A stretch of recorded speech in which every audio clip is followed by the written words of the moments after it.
اعوذ باللہ من الشیطان الرجیم بسم اللہ الرحمن الرحیم۔ معزز ناظرین، السلام علیکم۔ ناظرین، انسانی تحقیق کے مطابق اس دنیا میں انسانوں سمیت 20,000 سے زائد مخلوقات ہیں اور ہر مخلوق کے لیے الگ کام اور حدود قائم ہے۔ اللہ تبارک و تعالیٰ نے ہر کام کے لیے وقت مقرر کیا ہے۔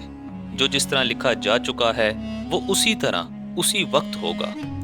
قرآن پاک کی سورہ بقرہ آیت نمبر 29 میں اللہ پاک ارشاد فرماتے ہیں، وہی تو ہے جس نے سب چیزیں جو زمین میں ہیں تمہارے لیے پیدا کی، پھر آسمان کی طرف متوجہ ہوا تو ان کو ٹھیک 7 آسمان بنا دیا، اور وہ ہر چیز سے خبردار ہے۔ ناظرین، جس طرح زمین کو بنایا گیا اسی طرح اس کو فنا بھی ہونا ہے۔ اسلام سے پہلے ایسی بہت سی قومیں گزری ہیں جو ظلم اور بربریت میں اپنی مثال آپ ہیں۔ ظلم کے اندھیرے ہر طرف چھائے ہوئے تھے جن کو ختم کرنے کے لیے اللہ تبارک و تعالیٰ نے انبیاء کرام کو بھیجا۔ انہی اقوام میں سے ایک کے بارے میں آج کی ویڈیو میں ہم بات کریں گے جسے یاجوج ماجوج کے نام سے جانا جاتا ہے۔ اس سے پہلے آپ سے گزارش ہے کہ ویڈیو مکمل دیکھیں اور ہمارے چینل Islam@JS کو سبسکرائب کریں۔ ناظرین، یاجوج ماجوج کون تھے، کہاں ہیں اور اس دنیا میں ان کا خروج کب ہوگا؟ اس سوال کے جواب سے پہلے ان کا تاریخی پس منظر انتہائی ضروری ہے۔ تو ناظرین، تاریخ شروع ہوتی ہے حضرت آدم علیہ السلام سے۔ اس میں کوئی شک نہیں کہ تمام انسان حضرت آدم علیہ السلام کی اولاد ہیں، اور ظلم و بربریت کی داستان رقم کرتی ہوئی یہ قوم یاجوج ماجوج بھی انہی کی اولاد میں سے ہے، اور یہ مخلوق بھی انسان ہی ہے۔ بعض مفکرین کے مطابق یاجوج ماجوج حضرت نوح علیہ السلام کی اولاد میں سے ہیں۔ حضرت نوح علیہ السلام کے 3 بیٹے تھے جن میں سے ایک کا نام یافس تھا، اور یافس کے 12 بیٹوں میں سے 2 کا نام یاجوج ماجوج تھا، اور انہی 2 بیٹوں میں سے یاجوج ماجوج کی نسل چلی۔ ناظرین، یہاں یاجوج ماجوج کے ساتھ حضرت ذوالقرنین سے متعارف ہونا بھی بہت ضروری ہے۔ حضرت ذوالقرنین کے بارے میں کہا جاتا ہے کہ یہ کوئی نبی نہیں بلکہ اللہ کے نیک بندے اور پوری دنیا پر حکمرانی کرنے والے 4 بادشاہوں میں سے ایک تھے۔ حضرت ذوالقرنین اکثر سفر میں رہتے تھے، تو ایک دفعہ وہ سفر کرتے ہوئے ایک سلطنت میں جا پہنچے جہاں ترک آباد تھے۔ یہ سلطنت آرمینیا اور آذربائیجان کی سرحد کے قریب واقع ہے۔ وہاں کے 2 پہاڑوں کے درمیان ایک جگہ تھی جہاں یہ قوم آباد تھی، جو ترکوں کا قتل عام کیا کرتی تھی اور اپنے فتنے اور شرپسندی کے باعث مشہور تھی۔ یہ قوم ہر طرح کی برائیوں اور شرانگیزیوں کا مرکز سمجھی جاتی تھی، بلکہ شاید یہ کہنا غلط نہیں ہوگا کہ کفار اور مشرکین کی تمام برائیوں کو اکٹھا کیا جائے تو ان کے سامنے کم پڑ جائیں گی، اور یہ انتہائی طاقتور قوم تھی جس کا مقابلہ کرنا کسی کے بس میں نہیں تھا۔ ناظرین، یاجوج ماجوج کے اس دنیا میں دوبارہ خروج کا اندازہ اس بات سے لگایا جا سکتا ہے کہ لفظ دجال اللہ پاک نے قرآن مجید میں کہیں بھی نہیں فرمایا، جبکہ یاجوج ماجوج کا ذکر قرآن پاک میں تفصیلاً موجود ہے۔ بہرحال ناظرین، ترک قوم نے اس قوم کی ظلم و بربریت سے تنگ آ کر حضرت ذوالقرنین سے درخواست کی کہ وہ 2 پہاڑوں کے درمیان راستہ کسی طرح سے بند کر دے تو ہم آپ کو معاوضہ دیں گے۔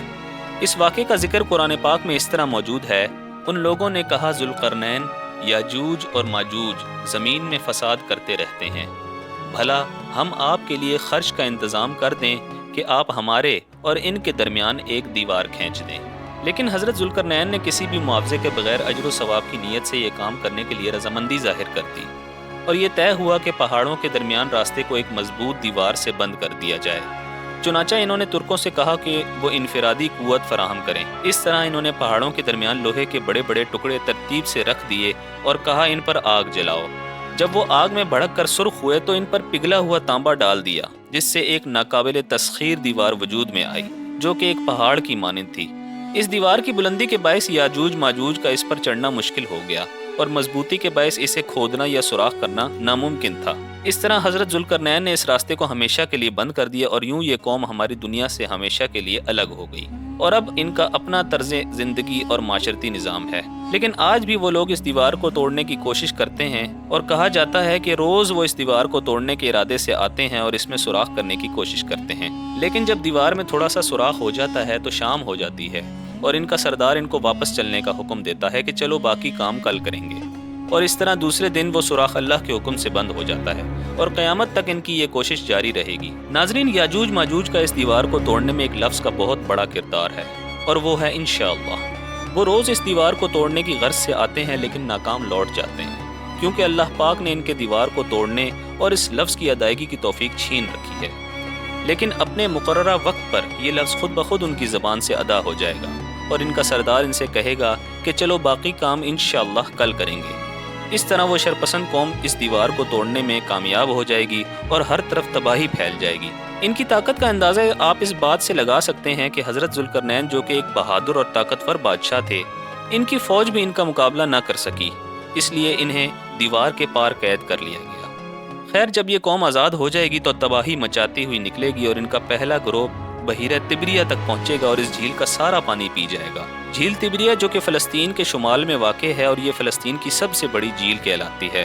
اسی طرح جب آخری گروہ وہاں پہنچے گا تو وہ حیران ہو کر کہے گا کہ کبھی یہاں پانی ہوا کرتا تھا۔ پھر یہ قوم ہر طرف فساد برپا کر دے گی اور ایک وہ وقت آئے گا جب ساری زمین پر ان کا قبضہ ہوگا۔ جب یہ قوم یروشلم کی پہاڑوں پر پہنچے گی تو کہے گی کہ اب زمین پر ہمارا قبضہ ہے، اور آسمان کی طرف تیر برسائے گی تو وہ تیر خون آلود ہو کر واپس آئیں گے۔ آسمان پر تیر برسانے کے عمل کو بعض جگہوں پر اس طرح بھی بیان کیا گیا ہے کہ کیونکہ یاجوج ماجوج بہت ہی طاقتور اور شرپسند قوم ہوں گے، لہٰذا وہ اپنی طاقت کے نشے میں جدید ٹیکنالوجی کے ساتھ خلائی مخلوق کے ساتھ بھی الجھ پڑیں گے۔ ناظرین، دجال کی موت کے بعد حضرت عیسیٰ علیہ السلام کو حکم ہوگا کہ اے عیسیٰ، وہ قوم نکل پڑی ہے جس کی طاقت کا مقابلہ کسی کے بس میں نہیں۔ آپ یا تو کوہ طور کی طرف نکل جائیں یا قلعہ بند ہو جائیں۔ اور اس طرح حضرت عیسیٰ علیہ السلام ہر طرف سے یاجوج ماجوج کی یلغار میں آ جائیں گے اور اس خوفناک قوم کو شکست دینے میں ناکام ہو جائیں گے۔ لوگ قطار در قطار اس قوم کے ساتھ شامل ہو جائیں گے اور 1000 میں سے 900 لوگ یاجوج ماجوج کے ساتھ مل جائیں گے۔ ناظرین، یاجوج ماجوج کو جس جگہ قید کیا گیا تھا، اس حوالے سے جغرافیائی ماہرین اور تحقیق کرنے والوں کا یہ کہنا ہے کہ وہاں ایک سلطنت آباد تھی جس کا نام خزری تھا۔ اس وقت بڑی تعداد میں وہ قوم پہلے روس، پھر یورپ اور فلسطین کو ہجرت کر گئی، اور وہاں انہوں نے یہودیت اور عیسائیت کو اپنا مذہب چن لیا۔ اس قوم کے حوالے سے ایک مشہور کتاب میں یہ بیان کیا گیا ہے کہ یہ قوم اس قدر طاقتور تھی کہ اس وقت کی بڑی فوجیں بھی ان کا مقابلہ نہ کر سکیں، اور وہ قومیں چونکہ ہجرت کر کے روس، یورپ اور فلسطین آ گئی تھی، اسی لیے آج ان ممالک میں ان کی بڑی تعداد موجود ہے۔ ناظرین، اب سوال یہ پیدا ہوتا ہے کہ آخر اس قوم کا خاتمہ کیسے ہوگا؟ جب حضرت عیسیٰ علیہ السلام اور ان کی فوجیں ان کو شکست دینے میں ناکام ہو جائیں گی اور وہ کوہ طور پر اس حالت میں ہوں گے کہ ان کے پاس راشن اور کھانا پینا سب ختم ہو جائے گا اور قحط پڑ جائے گا، تو وہ اللہ تبارک و تعالیٰ سے دعا کریں گے اور مدد کی درخواست کریں گے کہ اے اللہ، ہمیں اس قوم کے شر سے بچا۔ ان کی دعا قبول ہو جائے گی اور اللہ پاک یاجوج ماجوج کی گردنوں پر نخوہ نام کا ایک کیڑا مقرر کر دیں گے۔ یہ کیڑا عموماً بکریوں اور اونٹوں کی گردنوں پر ہوتا ہے۔ ناظرین، یہ کیڑا یاجوج ماجوج کو ہلاک کر دے گا اور عالم یہ ہوگا کہ ہر طرف ان کی لاشیں پڑی ہوں گی۔ پھر اللہ تبارک و تعالیٰ خاص قسم کے پرندوں کو مقرر فرمائیں گے جن کی گردنیں اونٹوں کی مانند ہوں گی، اور وہ ان کی لاشوں کو اٹھا کر اس جگہ لے جائیں گے جہاں اللہ رب العزت کا حکم ہوگا۔ پھر تیز بارش برسے گی اور ساری زمین کو صاف کر دے گی۔ پھر زمین کو حکم ہوگا کہ صاف شفاف قسم کے پھل اگا، اور پھر یہ عالم ہوگا کہ زمین پر ہر طرف ہریالی لوٹ آئے گی۔ پھل ایسے ہوں گے کہ ایک انار بہت سے لوگوں کے لیے کافی ہوگا، اور مویشیوں کا دودھ پوری بستی کے لیے کافی ہوگا۔ یاجوج ماجوج کی موت کے بعد امن لوٹ آئے گا اور جنگ ختم ہو جائے گی، اور کچھ سال اسی طرح گزرنے کے بعد وہ دن آن پہنچے گا جس کا ازل سے عہد کیا گیا تھا۔ جی ہاں، توبہ کے تمام دروازے بند ہو جائیں گے اور قیامت قائم ہو جائے گی۔ ناظرین، اس پوری ویڈیو کا جائزہ لیا جائے تو اس میں ایک اہم نصیحت موجود ہے، اور وہ یہ کہ جو بھی کام شروع کریں اللہ کا نام لے کر کریں۔ اگر اس نام کی برکت سے ایک شرپسند قوم آزاد ہو سکتی ہے تو ہمارے کام کیسے ادھورے رہ سکتے ہیں؟ اسی لیے جب بھی کسی کام کرنے کا ارادہ کریں تو ساتھ انشاءاللہ بھی کہیں، پھر دیکھیے گا کہ اس کی برکت سے آپ کے کام کیسے مکمل ہوتے ہیں۔ اسی امید کے ساتھ آپ سے اجازت چاہتے ہیں کہ آپ کو ہماری آج کی ویڈیو پسند آئی ہوگی۔ اپنا بہت سارا خیال رکھیے گا اور دعاؤں میں یاد رکھیے گا۔ اللہ حافظ۔